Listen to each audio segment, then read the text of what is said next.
Hello, welcome to HITC Sport. Right, so Michael Owen has popped up this week, flogging copies of his book in which he slags off Newcastle United. Here he is, posing with a hood over his head like something out of Star Wars, desperately trying to hide the fact that his face now looks like a block of melted cheese. Okay, so before we crack on with the video, lads, I'm trying to hit 300k before Christmas. If you could go and subscribe right now, you would honestly be the best person who ever lived.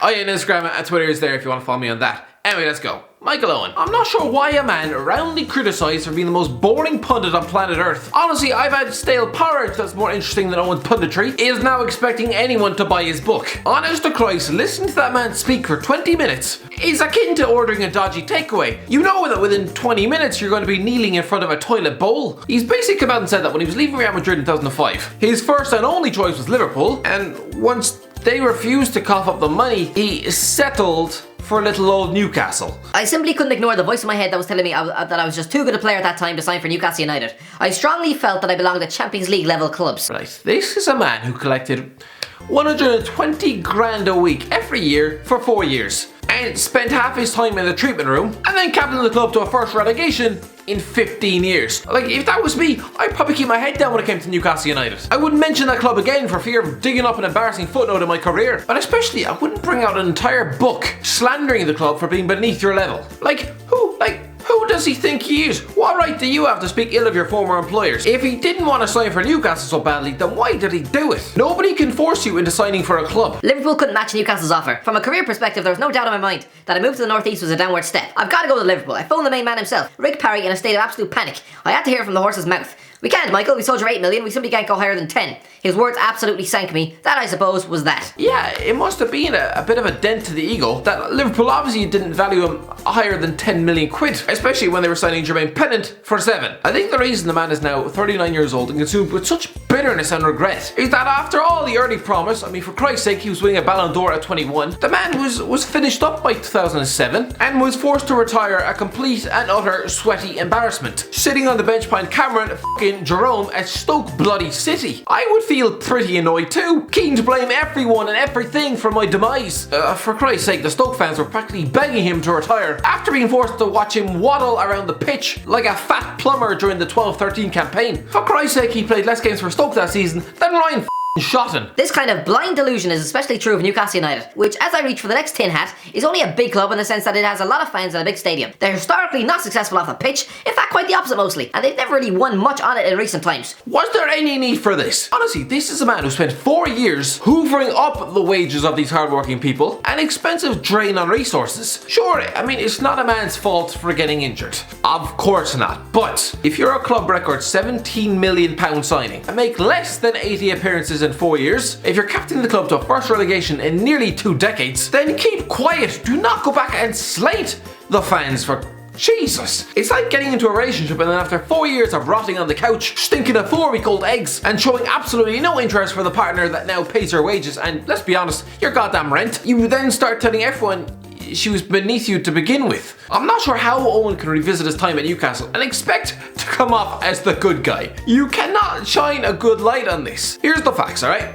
He signed for Newcastle on the club record £17 million deal in August 2005. Now back then, this was big ass money. For Christ's sake, Chelsea were spending that sort of cash on Michael Essien. Barcelona were throwing it at Samuel Eto'o. Man City were having to buy their lunch from the local food bank, but still, alright, the big spenders were still chucking that same sort of cash on big players. 17 million quid was massive money. Then Owen gets offered a wage of 120 grand a week, the third highest in the country. This is a club who just finished 14th in the league. There was no European football on the horizon, and they were willing to dish out Frank Lampard-style wages for you. This is a club with Chola Amiobi up front and Titus Bramble at the back, and here they were chucking 120 grand a week at your bastard head. Was it lunacy? Most likely. With a hint of desperation? Most definitely. It was like some fat bloke from down the pub offering a supermodel a car after 3 goddamn dates. But for Christ's sake, like, if you loved Liverpool so much, then why the hell did you leave in the first place? He must have watched the 2005 Champions League final crying into a bowl of shredded wheat. Make no mistake about it, I very much doubt that Owen was happy for his former teammates. He would have been smashing his head off the kitchen table at having missed out on a Champions League medal. Because let's be honest, for all his talk about wanting to return to Liverpool, this man,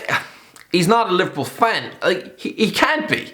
He just can't be. I don't care. No Liverpool supporter would ever dream of signing for Manchester United. No Liverpool fan would ever pose with the Premier League title at Old Trafford, looking like a 12-year-old who just discovered his first boner. Proper Liverpool fans who bleed for the goddamn city would feel violently ill if they were told to even wear a Manchester United jersey for a goddamn joke. This is a man who has since been booed by Liverpool fans when lining out for them in charity games. You know, the ones that feature ex-pros stumbling around the pitch like they've just spent 3 weeks in the toilets at KFC. In the summer of 2009, Owen's agents were forced to bring out a 32-page brochure designed to persuade clubs the length and breadth of the country to give this man a contract. How desperate is that? You're a former Ballon d'Or winner, and now you've been reduced to sending out pamphlets to the likes of Hull City and Stoke in the hope that they might remember who he is. Considering the man missed 432 days of football for Newcastle through injury, clearly nobody trusted whatever sticky tape was holding his limbs together. So the brochure, he was even forced to include a sick note from his doctor. By following a tailor-made strength program for his legs, Michael is no longer susceptible to muscle injury.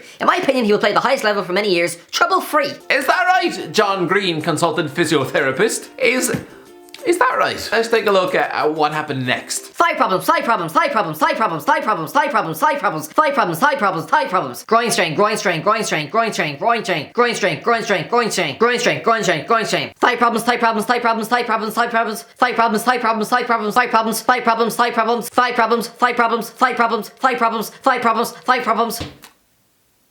Trouble-free, yeah? Michael Owen is one of the most feared goal scorers in the world. What? I'll just stop you there. I'm sorry, he scored 19 league goals since 2005. 19 goals in 4 years. Feared by who exactly? Were it not for an unhappy spell at Real Madrid and 2 injury-scarred years at Newcastle, he would be spoken about in the same breath as Torres or Ronaldo, and valued in the priceless figures that only match-winning goal scorers ever justify. Really, lads? You're really comparing Michael Owen to Cristiano Ronaldo? Just a week after he got relegated to the Championship. It's funny how in the page listing all of his achievements, this list it kind of dries up after 2004. Appointed Newcastle United club captain. Is that an achievement? I mean, Jeremy was once the captain, and he looked about as comfortable as a nun in a brothel. I wouldn't go stapling that one to the fridge, big guy, considering he became the first Newcastle United captain in nearly 2 decades to get relegated. There's an entire page dedicated to listing adjectives that might describe him, like stylish, good-looking, and cool. Cool. Is he 9 years old? And good looking, I mean, I doubt you're going to convince Liverpool to re-sign you simply because you're able to crack the housewife demographic. Like, I don't think you get extra points for creating puddles on the kitchen floors of housewives nationwide. There's a whole page that says the athlete, the ambassador, the icon. The icon for who? Gary Taylor Fletcher? The ambassador for hoovering up cash while you're stapled to the treatment room for 8 goddamn months a season? According to his brochure, there was also a part where his management team addressed several myths about his career. This should be good. Myth! He made a mistake joining Newcastle. Michael does not see it that way. Fast forward 10 years. Michael Owen, Real Madrid to Newcastle move, the only one I regret. Ella, don't you look a mug now? Michael has never been unsettled at Newcastle and never said he wanted to leave. Indeed, his period under Kevin Keegan in 2008 was one of the happiest and most productive spells in football, and he was within days of signing a contract which would have kept him at St James's Park for the rest of his career when Keegan left the club abruptly. Right, so that looks like a load of horse manure, doesn't it? Ifs and buts. Oh yeah, you would have signed up to play in this apparent footballing hellhole had Keegan just stuck around a bit longer, right? How very convenient of you to say this when he was no longer at the club. I mean, but not, despite apparently despising every second of your time on Tyneside, reluctantly shoving 120 grand a week into your back pocket while playing for a set of deluded fans who you apparently hated, you would have oh yes, committed the rest of your career to this club had Keegan stayed. That's about as easy to digest as a sandwich made of wet cement. This is what Owen wrote about Kevin Keegan in his last autobiography. Yes, I know, the man isn't even 40 and has 2 autobiographies, but yeah, this is what he wrote about Keegan when he was the England manager. Looking back on the Keegan era, one main feature stands out for me. It made me question my footballing ability for the first time in my life. Before that time, I used to go into games believing the opposition was scared of me and that nothing would get in my way. That self-belief evaporated at times when I played under Keegan. Certainly, it was a dark phase of my career. Right, so now you're expecting us to believe that after just 4 months and 15 games under Keegan, that suddenly everything was forgotten and now you were prepared to commit the rest of your life to playing under that man. Was he balls? And then again, maybe we shouldn't be too surprised about inconsistencies in Michael Owen's stories. 2 years ago he said this. Michael Owen, I have no regrets. I'm happy with what I did in my career. 2 years later. Real Madrid to Newcastle move, the only one I regret. Make up your damn mind. But there was more in the brochure. Honestly, I'm just having fun taking the piss out of this. HITC wasn't around in 2009. As you all know, I was Too busy getting my dick stuck in a hoover. His belief in the potential management capabilities of his longtime friend Alan Shearer meant that he would probably have taken up the offer on the table to extend his contract at St James's Park had the club stayed in the top flight. Again, more ifs and buts. Oh, I would have stayed if Shearer had kept us up honest. So according to this little pamphlet, something that should have been used as toilet paper and nothing more, he had a strong belief in the management capabilities of Alan Shearer. Not according to his goddamn book. His record was ungodlike. He was brought into St James's Park as the saviour, the local boy. It could have been a great story, but he failed. Newcastle United were relegated. Perhaps rather than examine his own shortcomings, it felt easier to blame Michael Owen. Yeah, I mean, it doesn't sound like he had much hope for his managerial capabilities at all. You might say he failed, Michael. You might do that. But Shearer had 8 games to keep up a Newcastle squad, which was packed to the brim with mercenaries who didn't care an iota. People who couldn't wait to get the hell out of the club. People like you. Maybe if you bothered to pull your finger out, rather than spending your time desperately avoiding injury as you counted down the final days of your contract, he might have actually succeeded. Like, a manager is only as good as his players. Like, if I ask you to enter the Grand National with not a racehorse, but a constipated pig, I'm sure you wouldn't be winning much either. To call somebody a managerial failure after 8 games. Well, do you remember Rafa Benitez? Of course you do. He was the man who became European champion about 10 minutes after selling you. He was also given Newcastle about 10 games to keep them up, but because the rot had already set in, he couldn't manage it. Would you call him a failure? I mean, doubtful, considering you no doubt spent 4 summers in a row crying down the phone and begging him to take you back. Oh, and there's more. When Henry Winter pleaded with both of you to stop bickering on Twitter, Owen said this. I agree, mate, it's really sad. And as I say in my book, I really don't understand how it got to this, as we used to be big mates. Don't understand how it got to this. Don't understand how it got to this. Let's just ignore the fact that you just published the book underlying his managerial shortcomings and slandering the club of his life. And how about this? Just posted an hour earlier. Not sure you were as loyal to Newcastle as you make out, mate. I distinctly remember you being inches away from signing for Liverpool after Sir Bobby Robson put you on the bench. You tried everything to get out. Are we serious? Are we?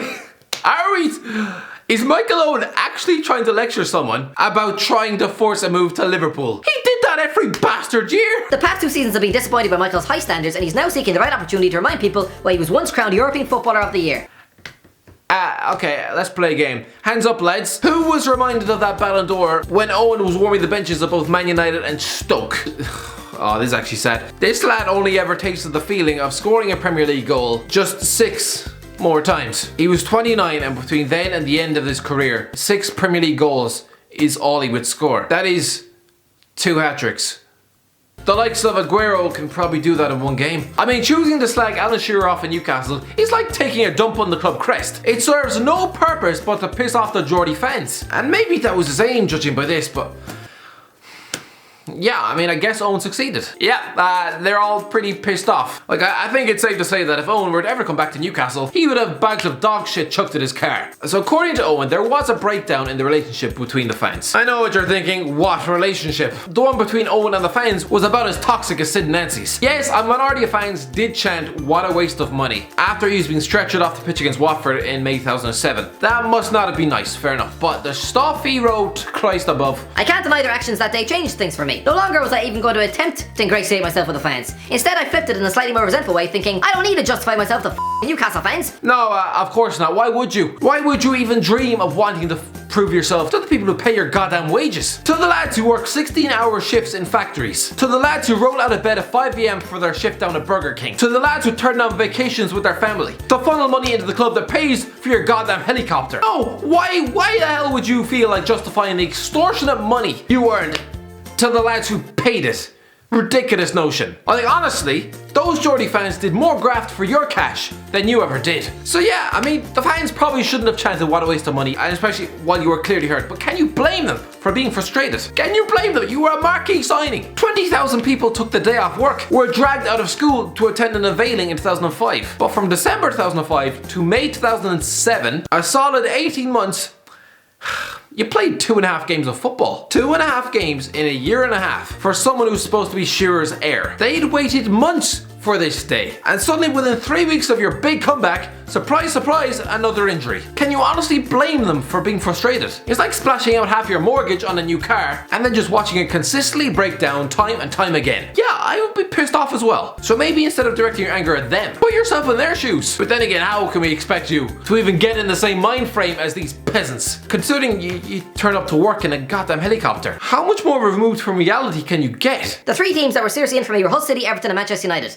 I could have gone the Hull, I suppose, but in my mind I had to play at the best possible level. If those truly were your only options, then yes, you signed for Hull City. Sign for a team in the Conference North. Sign for the local pub team, anything. But for the two most hated rivals of the club you profess to love. Yes, I get that linking up with Phil Brown at the age of 29 is probably a fate worse than death. And being forced to spend your twilight years stuck in the same team as Paul McShane, it would drive any man to drink 3 pints of bleach. But still, do not put on the shirts of either Manchester United or Everton. Not if you're a Liverpool man. This is very basic stuff. It's like spending 5 years begging your ex-girlfriend to take you back. And then, when she says no, just hooking up with her twin sister out of pure goddamn spite. Being presented with Man United, Everton and Hull. It's like going on Tinder and matching with Kim Kardashian, Fern Cotton and the local town drunk who smells of cheese. But does it not say something that even when you're a free agent and have an entire marketing campaign behind you, that only 3 clubs want to bother with you? Listen, the story of Michael Owen is a sad one. He's a man who had promised all the potential in the world. He essentially won an FA Cup final on his own at the age of 20. A couple of years earlier, he just bagged a stunning equaliser against Argentina at the World Cup, when most teenagers are no doubt having a tug in the bath. This is a lad who's on the score sheet of El Clasico, putting his name up there alongside the likes of Ronaldo, Zidane, Raul, Eto'o and Ronaldinho, etc. Guys, well, alright, now I'm just beginning to sound like one of his lackeys who wrote the goddamn brochure. But what that pamphlet failed to mention was this. Since leaving Liverpool in 2004, at the age of just 24, Owen only ever scored